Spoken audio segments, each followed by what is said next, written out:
नमस्कार साथियों, अगर अपने फ्यूचर को लेकर जरा भी चिंता है आपको तो इस वीडियो को आखिर तक देखना। सबसे पहली बात, आपने 10th पास कर लिया है और आप 11th में आ चुके हो। दोस्तों 11 में आने के बाद अक्सर बच्चे बिगड़ जाते हैं, ये बात तो आपने अच्छे से सुना होगा, लेकिन मैं आपको आज सुधारने आया हूं और साथ ही साथ आपको 11th क्लास में कौन सा सब्जेक्ट लेना चाहिए दोस्तों उसके बारे में आपको पूरी नॉलेज देंगे और आपको ऐसा बताएंगे दोस्तों कि आपके जहन में ये बात घुसा रहेगा।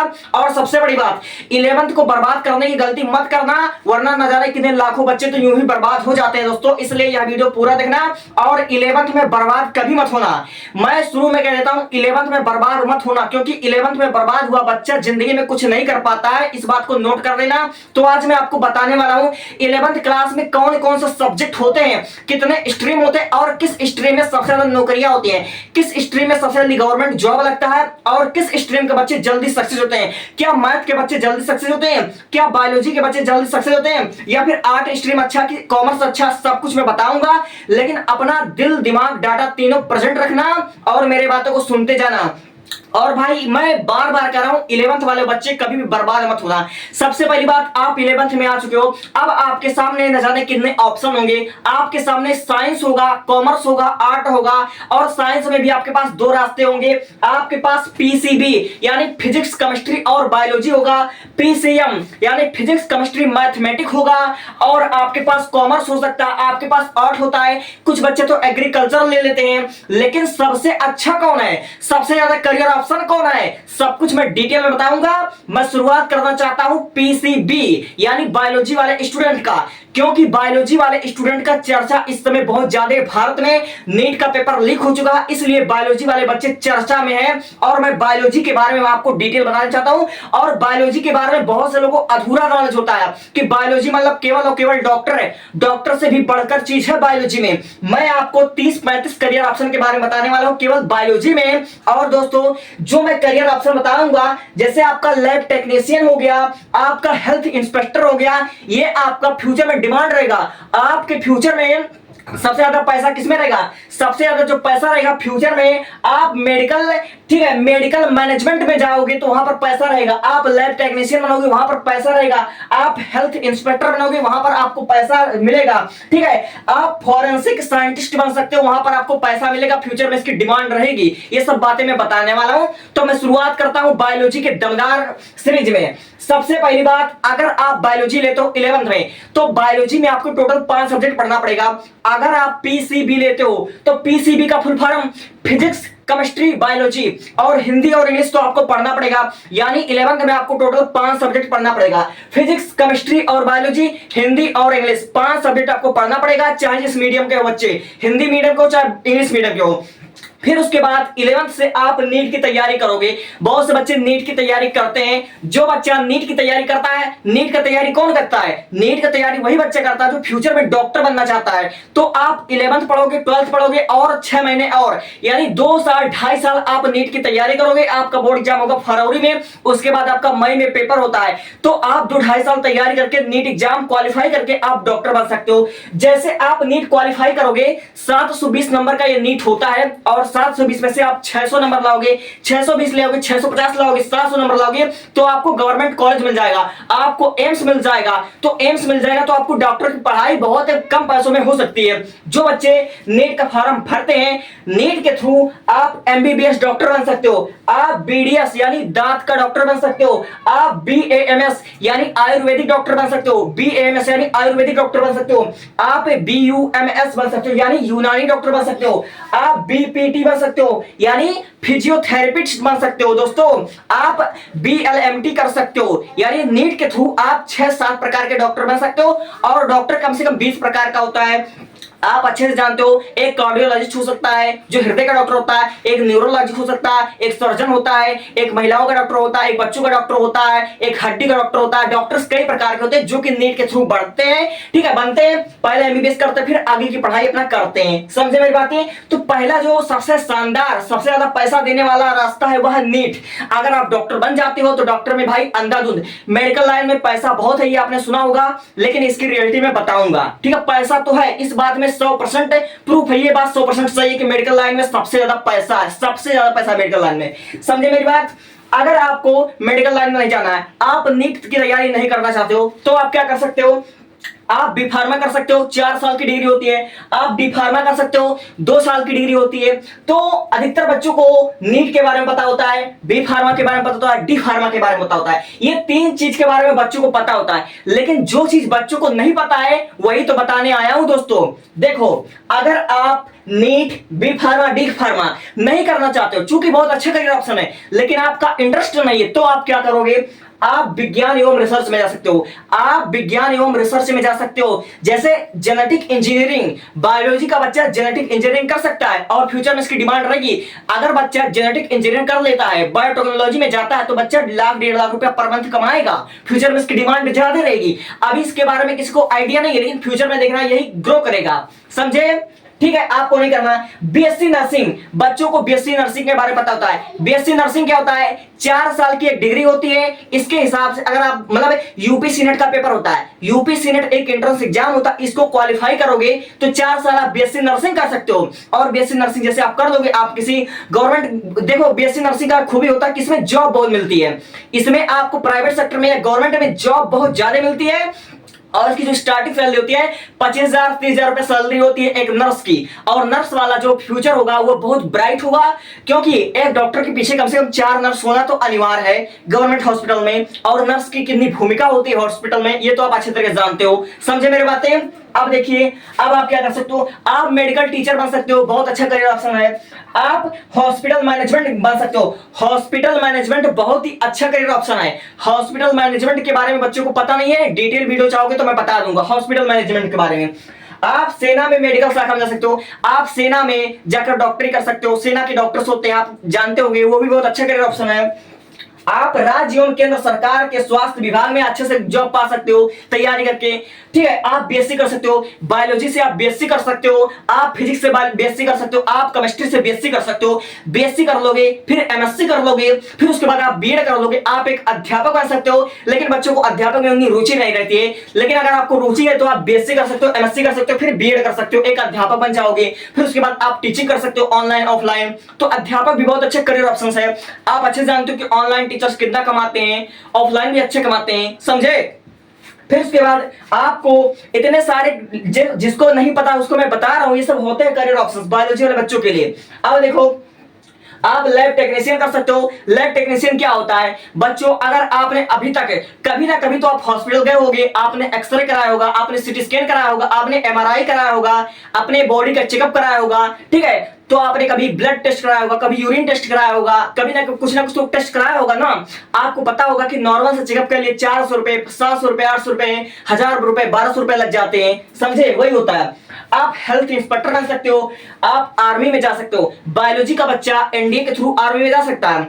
अगर आप आर्मी में जाते हो, ठीक है, तो बायोलॉजी वाला बच्चा भी जा सकता है आर्मी में। आप नेवी में नहीं जा सकते, आप पायलट नहीं बन सकते, लेकिन केवल आप आर्मी में जा सकते हो, समझे?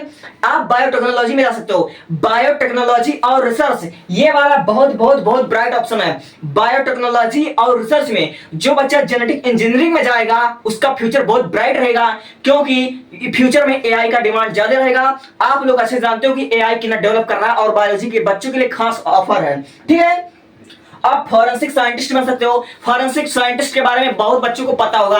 आपने कभी सीआईडी या सीबीआई देखा होगा, आप अच्छे जानते हो। जब किसी का मर्डर हो जाता है, किसी का कत्ल हो जाता है, कोई सुसाइड कर लेता है, तो वहां पर जांच पड़ताल के लिए फॉरेंसिक को बुलाया जाता है, फॉरेंसिक साइंटिस्ट को बुलाया जाता है। ठीक, आप रेडियोलॉजी बन सकते हो। ठीक है, आप फूड टेक्नोलॉजी में जा सकते हो। फूड टेक्नोलॉजी बहुत ही बेस्ट करियर ऑप्शन है। ठीक है, यहाँ पर आप जा सकते हो। आप होटल मैनेजमेंट का कोर्स कर सकते हो। बायोलॉजी का बच्चा होटल मैनेजमेंट का कोर्स कर सकता है, बहुत अच्छा है। ठीक है, अगर आपने बायोलॉजी लिया है तो आप वकालत कर सकते हो, आप यूपीएससी में भी जा सकते हो, बहुत ब्राइट ऑप्शन है। तो भैया, जो पीसीबी के बारे में केवल डॉक्टर इंजीनियर नहीं, जो पीसीबी के बारे में केवल doctor, B pharma, D pharma, BSc nursing जानता था, केवल 3 चीज के बारे में, 4 चीज के बारे में जानता था, और इन सब चीज के बारे में अगर नहीं जानते थे तो ये सब बातें हमने क्लियर कर दिया। अब इसमें से आपको कुछ भी बनना है, आप लैब टेक्नीशियन के बारे में जानना चाहते हो, हेल्थ इंस्पेक्टर के बारे में जानना चाहते हो, बायोटेक्नोलॉजी के बारे में जानना चाहते हो, फॉरेंसिक साइंटिस्ट के बारे में जानना चाहते हो, जिसके बारे में आप जानना चाहते हो, पूरा डिटेल वीडियो आपको चाहिए तो आप बस कमेंट कर देना, हम आपको एकदम विस्तार तरीके से बताएंगे, समझे? अब जो बच्चा मैथमेटिक्स में इंटरेस्ट रखता है, जिसकी मैथ बहुत अच्छी है, मैथ में उसकी रुचि है, मैथ उसको अच्छा लगता है, तो मैथ वाले बच्चे क्या करते हैं, और मैथ वाले बच्चों में कम से कम 50 प्लस करियर ऑप्शन के बारे में बताऊंगा। जिसको कुछ नहीं पता था उसके जानकारी के लिए वीडियो बहुत अच्छा हो सकता है। सबसे पहली बात, जैसे आप पीसीएम लोगे, पीसीएम में भी टोटल आपको 5 सब्जेक्ट पढ़ना पड़ेगा, फिजिक्स, केमिस्ट्री, मैथमेटिक्स, हिंदी और इंग्लिश, ठीक है।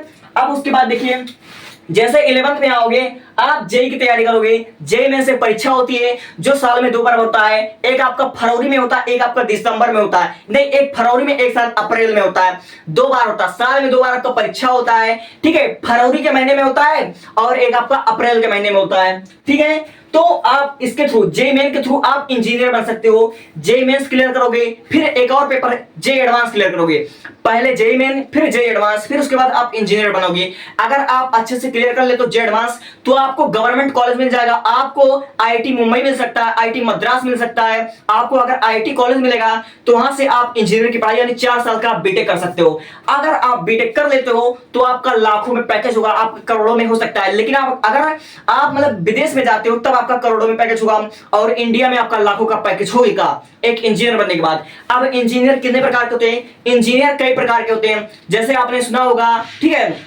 कंप्यूटर इंजीनियर होता है, मैकेनिकल इंजीनियर होता है, सिविल इंजीनियर होता है, सॉफ्टवेयर इंजीनियर होता है, एआई इंजीनियर होता है, रोबोटिक इंजीनियर होता है। इंजीनियर भी कम से कम 20 प्रकार के होते हैं, कम से कम 20 से ज्यादा प्रकार के इंजीनियर होते हैं। पेट्रोलियम इंजीनियर होता है, समझे। तो इसके बारे में अगर पूरी डिटेल वीडियो चाहिए तो आपको मैं दे दूंगा, समझे।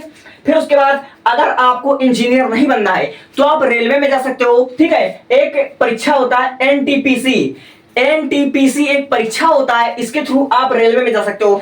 आओ, रेलवे में कम से कम 50 प्लस नौकरियां होती है। रेलवे का मतलब क्या? ग्रुप डी समझते हो? ग्रुप डी से बढ़कर बहुत सारी चीजें होती हैं, ठीक है। आप टिकट कलेक्टर बन सकते हो, ठीक है, आप रेलवे इंस्पेक्टर बन सकते हो। रेलवे में कम से कम 50 प्लस नौकरियां होती हैं। सारे वैकेंसी के बारे में जानना चाहते हो तो कमेंट कर देना, ठीक है।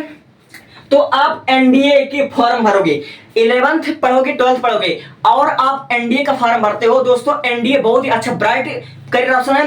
और मैं आपके जानकारी के लिए बता देना चाहता हूं, अगर आप पायलट बनते हो, अगर आप नेवी में जाते हो तो आपकी जो सैलरी होगी वह 2.5 लाख रुपए पर मंथ हो सकती है। आपकी सैलरी 1.5 लाख, 2 लाख, 2.5 लाख रुपए पर मंथ हो सकती है, ठीक है। एनडीए एग्जाम क्या होता है? एनडीए एग्जाम के बारे में हमने पूरी डिटेल आपको बताई थी कि आपको कितना सब्जेक्ट होना चाहिए, आपकी फिजिकल एक्टिविटी क्या होनी चाहिए, आप मेंटली और फिजिकली रूप से अगर स्वस्थ हैं तो आप एनडीए की तैयारी कर सकते हो। एनडीए की तैयारी करने वाला बच्चा क्या बनता है? आप आर्मी में जा सकते हो, आप एनडीए के थ्रू, ठीक है, पायलट बन सकते हो, पायलट जो हवाई जहाज उड़ाता है। और आप नेवी में जा सकते हो, जल सेना जो जल में समुद्र चलाते हैं, ठीक है। तो चाहे आप जल सेना बनो, थल सेना बनो, चाहे वायु सेना बनो, आप एनडीए के थ्रू जा सकते हो। लेकिन ये एग्जाम इतना आसान नहीं होता है, इसमें आपके पूरे बॉडी की चेकअप होती है, आपके आंख की चेक, आपके कान नाक की चेक, आपका पूरा सारे के सारे 206 हड्डियां सही है या नहीं सही है, सब कुछ आपका चेकअप होता है। तो ये आपका बहुत ब्राइट ऑप्शन है।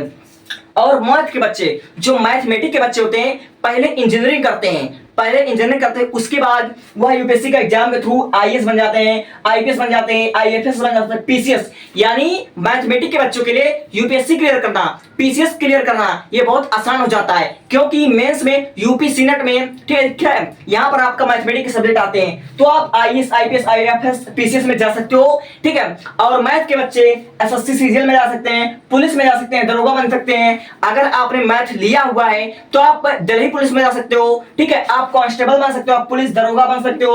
और पुलिस में जितने प्रकार का आप पुलिस होता है मैथमेटिक्स के बच्चे कर सकते हो। बहुत ही ब्राइट ऑप्शन है, समझे मेरी बातें। और आप एनटीपीसी के थ्रू रेलवे में जा सकते हो, ठीक है, आप डीआरडीओ में जा सकते हो, आप इसरो में जा सकते हो। अगर आप डीआरडीओ के बारे में नहीं जानते हो, इसरो के बारे में नहीं जानते हो, तो पूरा डिटेल वीडियो हम आपको प्रोवाइड कर देंगे। आप आर्किटेक्चर बन सकते हो, आर्किटेक्चर करोड़ों में खेलते हैं। आर्किटेक्चर के बारे में आपको नॉलेज नहीं तो आप बस कमेंट कर देना, हम आपको बता देंगे, ठीक है। आप आईटीआई कर सकते हो, पॉलिटेक्निक कर सकते हो, आप आर्टिफिशियल इंटेलिजेंस, फ्यूचर में एआई की डिमांड हो जा रही है, ठीक है। आप कंप्यूटर साइंस, आप आईटी कर सकते हो, ठीक है। आप BSc in mathematics, BSc in physics, BSc in chemistry कर सकते हो। बीएससी करोगे, एमएससी करोगे, फिर उसके बाद आप बीएड करके एक अध्यापक बन सकते हो, समझे। अब देखिए पीसीबी के बच्चे और पीसीएम के बच्चे, ये वाले बच्चे, अगर एक एंट्रेंस एग्जाम होता है, आपने अच्छे सुना होगा सीयूईटी, अगर आप सीयूईटी की एग्जाम देते हो तो उसके थ्रू आप लोग ग्रेजुएशन कर सकते हो इसी गवर्नमेंट कॉलेज से, जैसे इलाहाबाद यूनिवर्सिटी हो गया, ठीक है, कस्तूरबा यूनिवर्सिटी हो गया, महात्मा गांधी यूनिवर्सिटी हो गया, बड़े बड़े यूनिवर्सिटी से आप ग्रेजुएशन कर सकते हो। एक परीक्षा होता है सीयूईटी जो कि आपका अप्रैल या मई के महीने में होता है। इस एंट्रेंस एग्जाम को क्वालिफाई करने के बाद बच्चा ग्रेजुएशन कर सकता है। तो ये मैथ के बच्चे, बायोलॉजी के बच्चे दोनों यहाँ पेपर दे सकते हैं, इसकी तैयारी आप कर सकते हो। सीयूटी का पेपर बहुत ही पॉपुलर हो चुका है, ठीक है। तो हमने आपको बायोलॉजी के बारे में, मैथ के बारे में, यानी हमने आपको साइंस के बारे में बताया। अब हम आपको आर्ट के बारे में बताते हैं। देखो, अगर आप आर्ट चूज करते हो, आर्ट का मतलब ये नहीं कि आप कमजोर हो, आर्ट का मतलब बहुत इंटरेस्टिंग होता है। अगर आप आर्ट लेते हो तो फ्यूचर में आप पहले बीए करोगे, बीए करके आप आईएएस, आईपीएस, आईएफएस बन सकते हो। उसके बाद अगर आप चाहते हो कि हम बीए कर लें, बीए के साथ एलएलबी कर लें, तो क्लर्क का एग्जाम होता है, क्लर्क के थ्रू आप एलएलबी वकालत कर सकते हो, फिर आप जज बन सकते हो, ठीक है, अध्यापक बन सकते हो, पत्रकार बन सकते हो, अध्यापक प्रोफेसर आप बन सकते हो, आप एसएससी न्यूज एंकर बन सकते हो। अगर आप कॉमर्स लेते हो तो कॉमर्स के थ्रू आप सीए, सीओ, बैंक, बिजनेस में आप जा सकते हो, खुद का स्टार्टअप खड़ा कर सकते हो, खुद की कंपनी खड़ा कर सकते हो, ठीक है। तो इतने सारे करियर ऑप्शन के बारे में मैंने बताया है, और किसी के बारे में आपको डिटेल वीडियो चाहिए तो डिस्क्रिप्शन में चेक कर लेना। Thank you.